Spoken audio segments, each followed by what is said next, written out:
Ration card ఏది అపార్ట్మెంట్లో ఫ్లాట్లో ఉన్న వాళ్ళకి 4,000 పెన్షన్ ఏంటండి? అపార్ట్మెంట్లో ఫ్లాట్ సొంతదై ఉన్నటువంటి వాళ్ళకి లేదా అద్దెకు ఉన్నారనుకోండి, అద్దెకు 10,000-15,000 అవుతుంది కదా. 10,000 అద్దె కట్టే వాళ్ళకి 4,000 పెన్షన్ ఏంటి ప్రాక్టికల్గా చెప్తే? అది జగన్ వల్ల జరిగింది. 2019కి ముందు పెన్షన్లు చాలా తక్కువ, 40 లక్షలు ఏముంటే జగన్ వచ్చాక అది 67 లక్షల దగ్గరికి వెళ్ళిపోయింది పెన్షన్. రెండవది తల్లికి వందనం విషయంలో 20 లక్షల మందో 25 లక్షల మందికో తగ్గింది. ఈ మాట నిజం.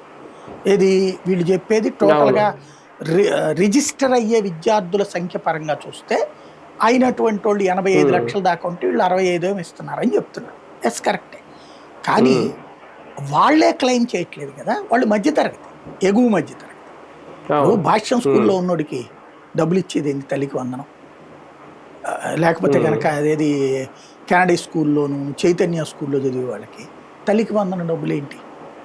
అక్కడ చదివిస్తున్నారంటేనే డైరెక్ట్ ఆర్థిక స్తోమత ఉంది. కానీ అట్లాంటి వాళ్ళకి కూడా ఇచ్చింది జగన్ గవర్నమెంట్. ఈ 13,000 వాళ్ళకి బుక్లోకి కూడా రావు. ఓ రకంగా చెప్పాలంటే వాళ్ళకి 3 నెలల బస్సు ఛార్జ్, అదేదో బస్సుకి ఫీజు ఉంటుంది కదా, వాళ్ళకి 3,000 నుంచి 5,000 దాకా ఉంటుంది ఒక్కొక్కడికి. ఆ ఫీజు కూడా రాదు వీళ్ళకి 3 నెలలు 4 నెలలు. పేదలకి అది ఉపయోగం. ఇక్కడ అర్హులు పేదలకి ఇచ్చే క్రమంలో వీళ్ళకి కూడా ఇచ్చి